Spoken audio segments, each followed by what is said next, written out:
अस्मद्गुरुपरमगुरून्यतिवरपूर्णो श्रयामुनं रामं पद्माक्षनाथषडजित्सेनेशरमारमापतीन् वन्दे वन्दे बृन्दावनचरं वल्लवीजनवल्लभं जयन्ती सम्भवं धाम वैजयन्ती विभूषणं பூசும் சாந்தன் நெஞ்சமே புனையும் கண்ணி எனதுடைய வாசகம் செய் மாலையே வான் பட்டாடு மகுதே தேசமான அணிகலனும் என் கைகூப்புச் செய்கையே ஈசன் ஞானம் உண்டு விழுந்த எந்த ஏக மூர்த்திக்கே அப்படின்னு அந்த மூர்த்தி நமக்கு கண்ணுக்கு புலப்படாது இப்படி விஸ்வரூபமாக இருக்கக்கூடிய விஸ்வத்தெல்லாம் ரூபமாக கொண்டிருக்கிற பெருமானுக்கு நம்முடைய மனோவாக்காயங்களாக இருக்கக்கூடியதை கொண்டு சமர்ப்பிக்கணும், ஆராதனம் பண்ணணும்னு அது மானச ஆராதனம்னு சொன்னோம். ஆனால் அது மனசாக சமர்ப்பிக்கிற ஆராதனம் தான். மானச ஆராதனம்னு ஒன்று நாம் எப்படி பாக்கிய ஆராதனம் பண்ணுறோமோ வெளியில் பெருமாளை ஏழை பண்ணி பெருமாள் சிந்தையில் பெருமாள் ஏழை பண்ணி எப்படி திருவாராதனம் பண்ணுறோமோ அது போலவே மானசீக ஆராதனத்தை பண்ணணும். ஏன்னா வெளி ஆராதனங்கள்லாம் குறைவுள்ளதாக இருக்கும். ஏன்னா நாம் எல்லாமே நமக்கு இந்த பிராகிருத பொருளாக இருக்கிறதுனால அதில் எத்தனையோ தோஷங்கள் இருக்கும். அவன் எம்பெருமான் அப்ராகிருத்தமாக இருக்கக்கூடியவன். அதனால் இந்த பொருளை கொண்டு நாம் என்னதான் முயன்று பண்ணால் கூட சாஸ்திரங்கள் பல விதமாக சொல்லியிருக்கு எப்படி எப்படி சுத்தமாக இருந்து பண்ணணும்னுட்டு. அந்தபடியாக பண்ணால் கூட அதில் குறைகள் நிறைய ஏறும், அசுபம் நிறைய நடக்கும். அதனால் மனசாக ஆராதனம் பண்ணணும் அப்படின்னு சாஸ்திரம் விதிக்கிறது. ஏன்னா மனசுனால் நாம் அப்படியே ஆராதனம் பண்ணணும்னா அந்த எண்ணம் தானே, அதில் வேறு எந்த பொருளும் கலசலை. ஒவ்வொரு பொருளையும் நினச்சிக்கிறோம், அதை சமர்ப்பிக்கிறோம். தூபம் சமர்ப்பிக்கிறோம், தீபம் சமர்ப்பிக்கிறோம், புஷ்பம் சமர்ப்பிக்கிறோம், நிவேதனம் பண்ணுறோம். அப்படின்னா எல்லாம் மனசுனாலே. அதனால் அதில் எந்த விதமான தோஷமும் அதிகமாக வராது. நம்ம மனசு சுத்தமாக இருக்கிற பட்சத்தில் அதான் நம்ம மனசு சுத்தமாக இருக்கிறதுக்கு தான் இத்தனை நாள் வெகு நாள் சதுபதேசத்தில் பார்த்துருக்கோம். இத்தனை நாளாக சதுபதேசமான நல்லோர்கள் நல்லுரையில் கிட்டத்தட்ட ஒரு 20 நாளாக 20 இதுவாக நாம் என்ன பண்ணிருக்கோம், நம்ம எப்படி நாம் தூய்மையாக இருக்கணும், நாம் எப்போவுமே எப்படி பகவத் சிந்தனை பரனாக இருக்கணும் அப்படின்னு முதல்ல சொன்னோம். நம்முடைய விழித்தல், நடத்தல், உண்ணுதல், உறங்குதல் எல்லாத்துலேயும் பெருமாளையே நினச்சி பண்ணணும். எல்லாம் அவன்கிட்ட வழக்காக பண்ணணும்னு சொன்னோம். அதுக்கப்புறம் நம்முடைய மனோவாக்காய் 3 எப்படி தூய்மையாக இருக்கணும் அப்படின்றது தான் பார்த்துன்னு வந்தோம். அதனால் இப்படி நம்முடைய மனசு ஓரளவுக்கு இந்த மாதிரி பிரயத்தனப்பட்டு பண்ணோம்னா தூய்மையாக இருக்கும். அந்த தூய்மையான மனசை கொண்டு மானசீக ஆராதனை முதல்ல பண்ணணும். இந்த மானசீக ஆராதனம் பண்ணச்சே மானசீகமான ஸ்நானம் பண்ணணும். நாம் அதாவது சாஸ்திரத்தில் பலவிதமான ஸ்நானங்கள் சொல்லிருக்கு, 7 விதமான ஸ்நானங்கள் சொல்லிருக்கு. அதில் நதியில் போய் அமிழ்ந்து குளிக்கிறது ஆரம்பித்து மந்திராதிகள்லாம் சொல்லி பண்ணுறது ஆரம்பித்து மானச ஸ்நானம் வரையில் சொல்லிருக்கு.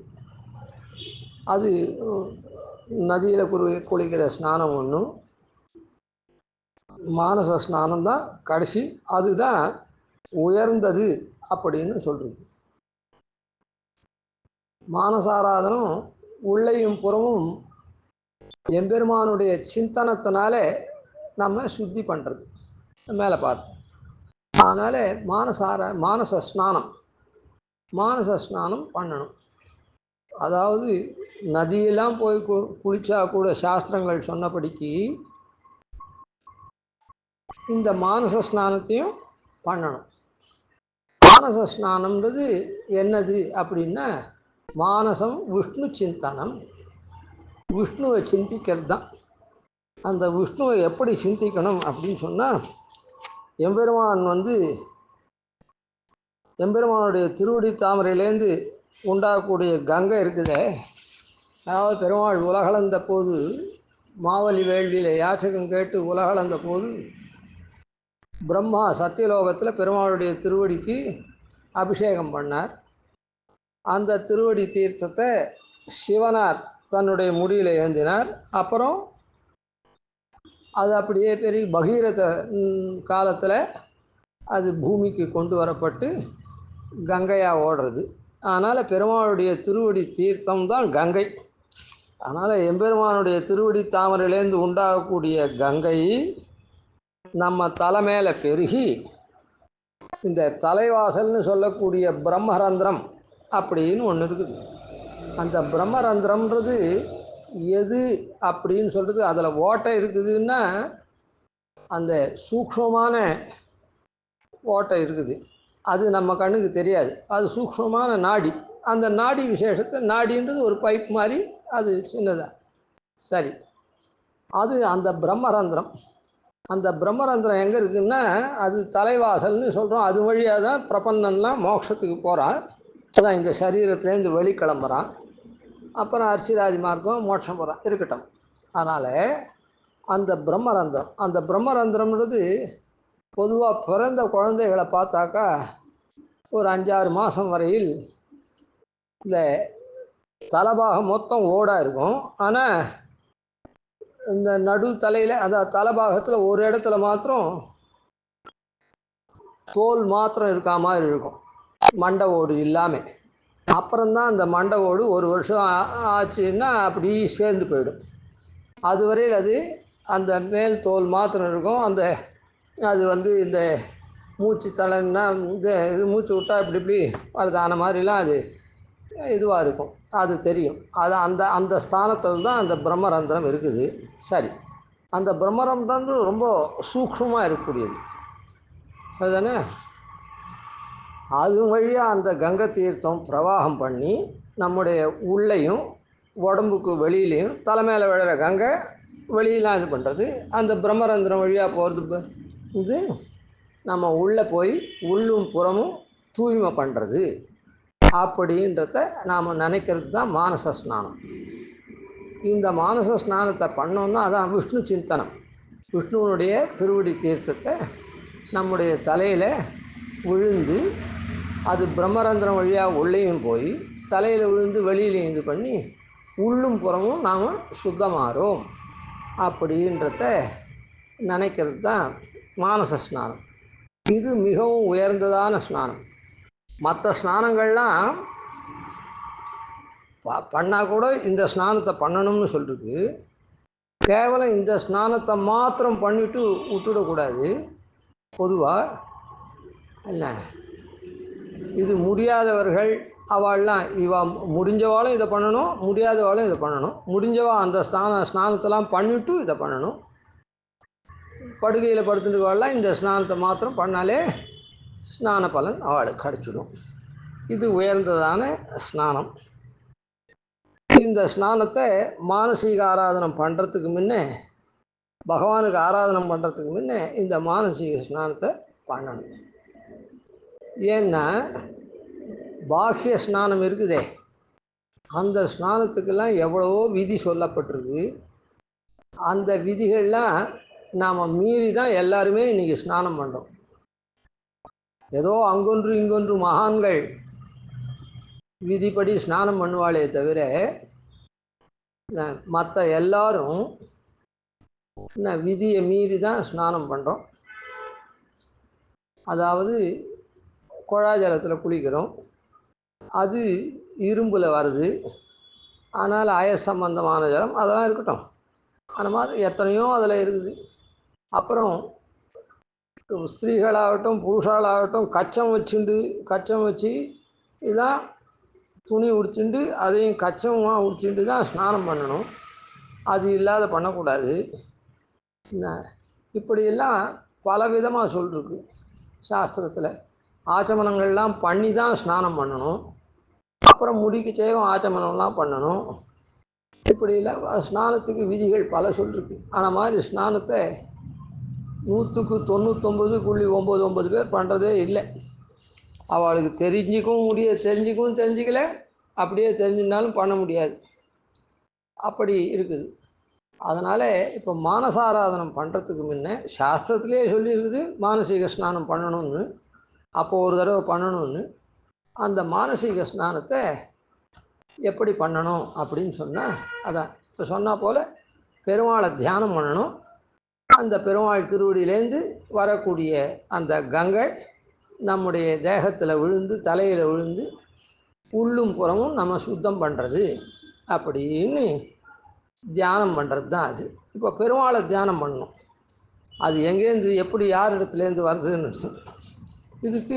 இது ஒரு 6 ஸ்லோகங்கள் இருக்குது. இந்த ஸ்லோகாதிகள்லாம் ஆச்சாரியால் இடத்துல உபதேசம் பெற்றுக்கணும். இப்போது மானசீக ஸ்நானத்தினுடைய பொருளை நான் சொல்கிறேன். அதை அப்படியே நாம் நினச்சிண்டு அதே மாதிரி இருந்தோம்னா அந்த மானசீக ஸ்நானம் பண்ண மாதிரி ஆகிடும். ஆச்சாரியால் இடத்துல இந்த மந்திரத்தை தான் இந்த ஸ்லோகாதிகளை தெரிஞ்சுட்டா அந்த ஸ்லோகத்தையும் சொல்லலாம். இல்லைன்னாலும் அந்த ஸ்லோகத்தினுடைய தாத்பரியார்த்தத்தை தெரிஞ்சுட்டு அதை நாம் நிச்சயம் நினச்சிட்டே இருந்தோம்னா மானச ஸ்நானம் பண்ண மாதிரி ஆகிடும். சாதாரண ஸ்நானங்கள்லாம் அதை குளிக்கிறதுன்னு சொல்கிறோங்க, அதை பண்ணாவிட்டு இந்த வேஷ்டியெல்லாம் உடுத்திட்டு இந்த மானச ஸ்நானத்தை பண்ணால் இன்னும் நமக்கு சுத்தமாக இருக்கும். திருவாராதனம் பண்ணுறதுக்கு முன்னையும் இந்த மானச ஸ்நானத்தை பண்ணணும். அதில் என்ன சொல்லப்பட்டிருக்குன்னா, எம்பெருமான் முதல்ல எங்கே எழுந்தருளி இருக்கான் அப்படின்றத சொல்கிறது. எம்பெருமான் ஆகாசத்தில், அதான் பரமாகாசமான வைகுண்டத்தில் தான் எழுந்தருள்றான். அதனால் அப்படி எம்பெருமான் வைகுண்ட லோகத்தில் பரமாகாசமாக இருக்கக்கூடிய வைகுண்ட லோகத்தில் எழுந்தருளியிருக்கான். அவன் எப்படிப்பட்டவன்? புண்டரீகாக்ஷன். புண்டரீகாக்ஷன்னா அலர்ந்த கண்களை உடையவன் அர்த்தம். எங்கேயோ வைகுண்டத்தில் எழுதிருக்கவன் நம்ம எப்படி பார்ப்பான் அப்படின்னு சொல்ல வேண்டாம். அவன் அலர்ந்த கண்களை உடையவனானதுனால நம்ம நன்னா குளிர கட்டாட்சிப்பான். அதனால் பரமாகாசமான வைகுண்டத்தில் இருக்கிற எம்பெருமானும் புண்டரீகாட்சனாக இருக்கக்கூடிய கஸ்திதம் அப்படின்னா ஆகாசம், கம்னா ஆகாசம், அதில் எழுந்தருளிருக்கக்கூடிய ஆகாசம்னா பரமாகாசம், பரமாகாசம்னா வைகுண்டம், அதில் எழுந்தருளிருக்கக்கூடியவனாயும் எம்பெருமானையும் புண்டரீகாட்சனாயும். அலர்ந்த கண்கள் எதுக்கு? நம்ம இவ்வளோ தூரத்தில் நாம் இருக்குமே, நம்ம கட்டாட்சிப்பானா நன்னா கட்டாட்சிப்பான். அதுதான் அலர்ந்த கண்களை உடையவனாக இருக்கான். பெருமாளுக்கு கண் இருந்தால் தான் கட்டாட்சிப்பானா அப்படின்னா நமக்காக தான். புரியுதா? இதெல்லாம் நமக்காக தான் அவன் அந்த மாதிரி திருமேனியெல்லாம் கொண்டு நம்ம அருள்றான். திருமேனி, ஆபரணம், ஆயுதம் இதெல்லாம் வச்சுட்டு பண்ணுறான்னா எதுக்காக? நமக்காக. அவன் இல்லாத வெறும் சங்கல்பத்தினாலே எல்லாத்தையும் பண்ண முடியும். இருந்தாலும் நமக்காக அது. அவன் மந்திரமூர்த்தியாக இருக்கக்கூடியவன். எம்பெருமான் மந்திரமூர்த்தியாக இருக்கக்கூடியவன். மந்திரமூர்த்தி அப்படின்னு சொன்னால் அவனுடைய திருமேனி இப்போ நம்முடைய இங்கே இருக்கக்கூடிய உருவங்கள்லாம் இருக்குதே பஞ்சபூதங்களால் ஆனது. ஆனால் எம்பெருமானுடைய திருமேனி வைகுண்ட லோகத்தில் இருக்கிறது பஞ்ச சக்தி மயமாக பஞ்சோபனிஷத் மந்திரம்னு இருக்குது. இங்கே எப்படி பஞ்சபூதங்களோ, அதாவது நீர், நிலம், நீர், நெருப்பு, வாயு, ஆகாசம்னு இருக்குதோ, அந்த பஞ்சபூதங்கள் போல் அங்கே இருக்கிறதுக்கு பஞ்சோபனிஷத் மந்திரம் பஞ்சசக்தி மயமாக இருக்குது. அங்கே அந்த ஒவ்வொரு சக்தியும் ஒவ்வொரு உபனிஷத் மந்திரமாக இருக்குது. அதுதான் அதனால் ஆன எம்பெருமானுடைய திருமேனி பஞ்சோபனிஷத் மந்திர திருமேனி. அதுதான் அதனால் இப்போ நம்மதெல்லாம் பூத உடல் அப்படின்னு சொல்கிறோம். பஞ்சபூதங்களாலான உடல். அவனுடைய திருமேனி எப்படிப்பட்டது? பஞ்சோபனிஷத் மந்திரத்தினால் ஆனதுனால அவன் மந்திரமூர்த்தியாக இருக்கான். அதாவது பரமாகாசத்தில் வைகுண்டத்தில் இருக்கக்கூடியவனான எம்பெருமான் அவன் தாமரை கண்கள் கொண்டு நோக்கக்கூடியவனாக இருக்க தாமரை கண்ணன் அவன். அதுக்கப்புறம் மந்திரமூர்த்தியாக அவனுடைய திருமேனி மந்திரங்களாலே ஆனது. அதுக்கப்புறம் விசிஷ்ய திருவஷ்டாட்சரத்தினால இது பண்ண பிரதிபாத்தியனானதுனால அந்த மந்திரமூர்த்தியாகவும் அவன் இருக்கான். மந்திரமூர்த்தி இப்படிப்பட்டவன் என்ன பண்ணுறான் அப்படின்னு சொன்னால், ஹரியார் அவனுக்கு திருநாமம் அதான் ஹரியாக இருக்கான். நம்முடைய பாப்பத்தெல்லாம் போக்கடிக்கக்கூடியவனாக இருக்கான்.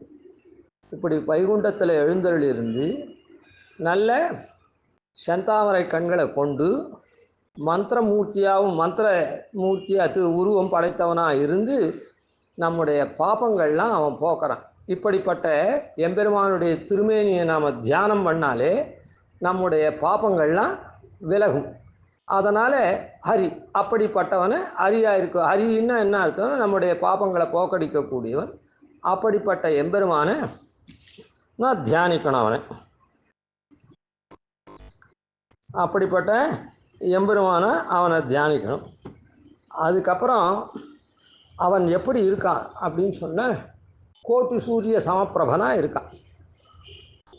என்ன ஒரு சூரியன் இல்லை, என்ன அனந்தமான சூரியன்னால் அப்படி அனந்த கோட்டு சூரிய சமப்பிரபனாக அப்படியே பிரகாசிக்கக்கூடிய ஒளி உடையவனாக இருக்கான். வாசுதேவன்ற திருநாமத்தை கொண்டவனாக இருக்கான். வாசுதேவன் அப்படின்னு சொன்னால் என்ன அர்த்தம்னா, எல்லா இடத்துலையும் வசிக்கக்கூடியவனாகவும், வாசுகு தேவகா எல்லா இடத்துலையும் வசிக்கக்கூடியவனாயும், தேவன்னா பிரகாசிக்கக்கூடியவன், தீவியத்தை இது பிரகாசிக்கக்கூடியவனாகவும் இருக்கான். எல்லா இடத்துலையும் வசிக்கக்கூடியவனாயும் பிரகாசிக்கக்கூடியவனாயும் இருக்கக்கூடியவன். 4 கைகளை வச்சுட்டுருக்கான். சதுர்புஜனாக இருக்கான். 4 புருஷார்த்தங்களையும் கொடுக்கறதுக்காக சதுர்புஜனாக இருக்கான். அதுக்கப்புறம் சங்கம், சக்கரம், கதை, பத்மம் இதை தரித்தவனாக இருக்கான். இந்த ஆயுதங்களை இந்த இடத்துல சங்கம், சக்கரம், கதை, பத்மம்னு 4 சொன்னாலும் கூட நந்தகம்னா கட்கம், அதுக்கப்புறம் சார்ங்கம் வில் இதெல்லாமும் தரிச்சுன்னா பஞ்சாயுதமாக இருக்கக்கூடியவனாக இருக்கான். பஞ்சாயுதத்தில் 3 ஆயுதம் தான் சொல்லிச்சு. சங்க, சக்கர, கதை அப்படின்னு 3 ஆயுதம் சொல்லிச்சு. மற்ற 2த்தையும் சேர்த்துக்கணும். அப்புறம் பத்மம்னு ஒரு ஆயுதத்தையும் சொல்லியிருக்கு. பெருமாளுக்கு பத்மமும் ஒரு ஆயுதம். இந்த பத்மன்ற ஆயுதத்தை 8 ஆயுதங்கள் வச்சுருக்கக்கூடிய சக்கரத்தாழ்வானாருக்கு இந்த பத்மன்ற ஆயுதத்தை வச்சுருக்க. 16 ஆயுதங்களை கொண்ட சக்கரத்தாழ்வானாருக்கு 16 ஆயுதத்தில் இந்த பத்ம ஆயுதம் வராது. அதுபோல தான் பெருமாளும் பஞ்சாயுதம் அப்படின்னு சொல்லச்சு 5 ஆயுதங்கள் இருக்கும். ஆனால் பெருமாளுக்கு 6 ஆயுதம் மொத்தம்.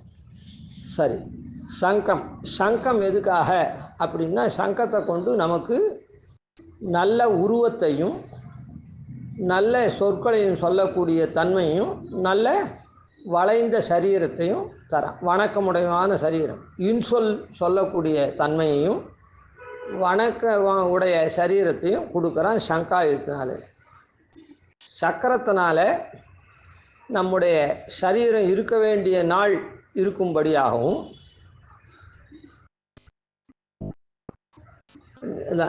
அந்த சரீரம் நன்னா பஞ்சபூதங்கள்னால் ஆன சரீரம் நல்லபடியாக இருக்கிறதும், அது எவ்வளோ நாள் இருக்கணுமோ ஆன மாதிரி இருக்கக்கூடிய தன்மையும் கொடுக்கக்கூடியது சக்கரம். அப்புறம் கதை அப்படின்றது அப்படி இருந்தால் கூட நோயற்ற தன்மையை அந்த சரீரத்துக்கு அளிக்கக்கூடியது. மேலே சொல்லாத 2 இருக்குது. அதான் அதுக்கு என்னென்னா தத்துவ ஞானத்தை கொடுக்கக்கூடியது கத்தி. சார்ங்கம்ன்றது நம்ம இந்திரியங்கள்லாம் எம்பெருமானத்திலே ஈடுபடும்படி பண்ணக்கூடியது. அதுக்கப்புறம் பத்மம் அப்படின்ற ஆயுதம் நமக்கு என்ன பண்ணுறதுன்னா, மென்மைத்தன்மையும் மனமாக இருக்கக்கூடிய, மனம் வீசக்கூடியதான, அதாவது தோஷமற்றதாக எல்லா இந்திரியங்களும் தோஷமற்றதாக அதனுடைய செயல்கள்லாம் மனம் பரப்பக்கூடியதாக இருக்கக்கூடியது. அதனால் சங்க, சக்கர, கதா, பத்ம தாரிணம் இதெல்லாம் தரித்தவனாக இருக்கக்கூடியவன் எம்பெருமான். அப்புறம் வனமாலையை அணிந்து கொள்ளக்கூடியவனாக இருக்கான். அணிந்துருக்கவனாக இருக்கான். வனமாலைன்றது என்னதுன்னா நம்ம சரீரத்துக்கெல்லாம் மூலமாக இருக்கக்கூடிய பஞ்சபூதம்னு இப்போ சொன்னமே, அந்த பஞ்சபூதத்தினுடைய அதி தெய்வத்தை தான் வனமாலை. அதனால் அந்த வனமாலையை எம்பெருமான் தரிச்சுட்டு இருக்கான். அந்த வனமாலை எம்பெருமான் தரிச்சுட்டு இருக்கிறதுனால தான் நம்முடைய சரீரங்கள்லாம் நல்லபடியாக இருக்குது. நல்லபடியாக நம்ம சரீரங்களை கொடுக்கறதுக்காக தான் அந்த பஞ்சபூதங்களுக்கு அதிதெய்வமான வனமாலையை அவன் அணிஞ்சுட்டுருக்கான். வனமாலையை அணிந்து கொண்டிருக்கான். அப்புறம் ஷாமளம் என்ன ஷாமளமாக இருக்கான். ஷாமளம்னா நீலமேக ஷாமளன்னு சொல்கிறோமே, அந்த மாதிரி நீலமேகத்தை ஒத்தவனா எம்பெருமான் நிறம் கொண்டவனாக இருக்கான். அப்புறம் சாந்த ஹிருதயம், எம்பெருமான் சாந்தமான ஹிருதயத்தை கொண்டிருக்கான் எப்போவும். அப்புறம் திவ்யமான பீதாம்பரத்தை அணிஞ்சவனாக இருக்கான். உயர்ந்ததான சந்தனத்தை பூசிண்டவனாக இருக்கான்.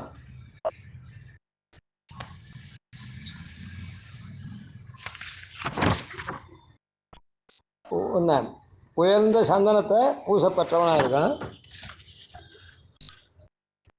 சாருஹாசம், அப்படியே புன்னகை பூத்தவனாக இருக்கான். சுபேக்ஷணம், சுப ஈக்ஷணம், நற்பார்வையை கொண்டவனாக இருக்கான். அதாவது சுபத்தை கொடுக்கக்கூடியதான பார்வைகளை உடையவனாக இருக்கான்.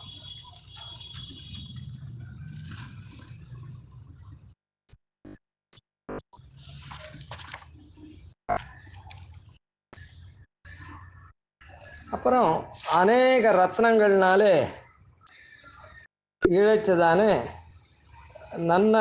அதாவது பல ரத்னங்கள்னாலே பண்ணப்பட்ட ஆபரணங்கள், அதெல்லாம் திருமேனியை உடையவனாக இருக்கான். ஆபரணங்களை சாத்திண்ட அநேக ரத்ன சஞ்சன்னம் ஸ்புரன் மகர குண்டலம். அப்புறம் மகர குண்டலத்தை காதில் சாத்திண்டவனாக இருக்கான்.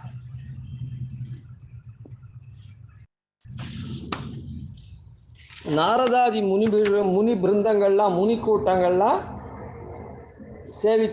அவளாலெல்லாம் சேவிக்கப்படுபவனாக இருக்கான்.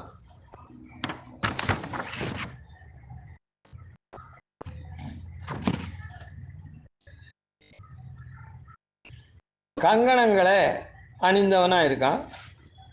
கிங்கிணி கேயூரம் அதை தரித்தவனாக இருக்கான். மகுடம் சாத்திண்டு அப்படியே பிரகாசிக்கக்கூடியவனாக இருக்கான்.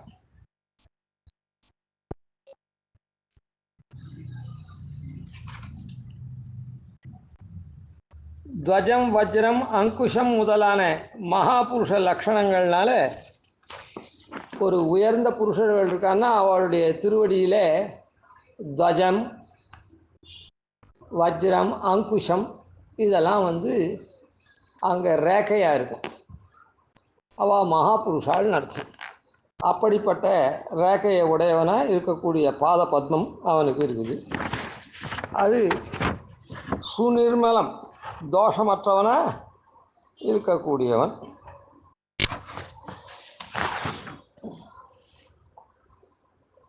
அப்படிப்பட்ட அவனுடைய பாத பத்மத்திலிருந்து உண்டாகக்கூடிய கங்கை நம்முடைய தலையில் நிபத்தந்தீம் ஸ்மௌர்தினி, நம்ம தலையில் பெருகிறது. அப்படி பெருகக்கூடியதுனால அதை நாம் என்ன பண்ணணும்? பிரம்மரந்திரேன பிரவிசந்தி, நம்முடைய சரீரத்தில் வெளியிலையும் உள்ளேயும் போகிறது. பிரம்மரந்திரத்து மூலமாக உள்ளே போகிறது, வெளியிலையும் பரவுறது. அதனால் திருவடியிலேருந்து பெருகக்கூடிய கங்கையினால் உட்புறமும் வெளிப்புறமும் உள்ள அழுக்குகள் எல்லாம் போக்கடிக்கப்படுறது.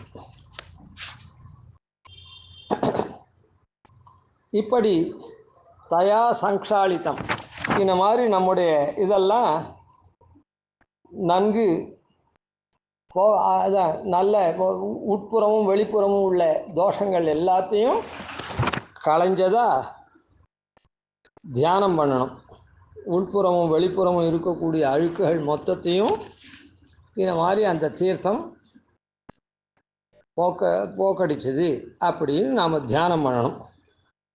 இப்படி சொல்லப்பட்ட மானசம் ஸ்நானம்தான் இருக்குதே, இது எல்லா ஸ்நானத்தையும் காட்டிலும் உயர்ந்தது அப்படின்னு எண்ணணும்.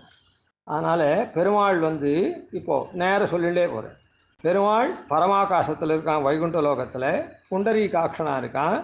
அவனுடைய திருமேனி மந்திரத்தினால் ஆனப்பட்ட திருமேனி.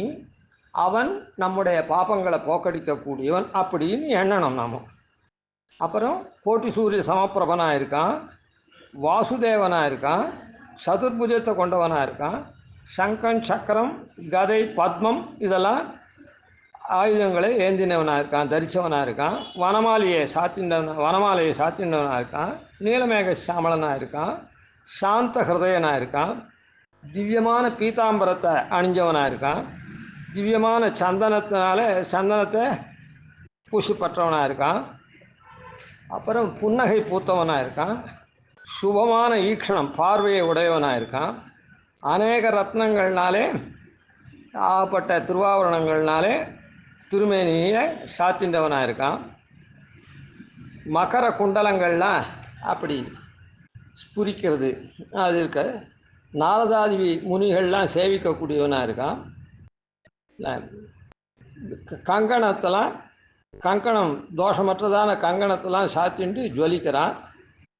அப்புறம் கிங்கணி கேயூரமெல்லாம் தரிச்சண்டவனாக இருக்கான்.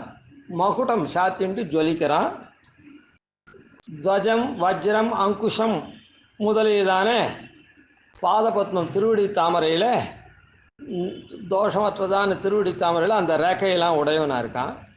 அப்படிப்பட்ட பாத பத்மத்திலேருந்து பெருகக்கூடிய கங்கையானது நம்ம தலையில் விழுறது. அதனால் அந்த தலையில் விழுந்த அந்த கங்கையாகப்பட்டது வெளிப்புறமும் பெருகிறது. நம்முடைய பிரம்மரந்திரம் மூலமாகவும் உள்புறமும் போகிறது.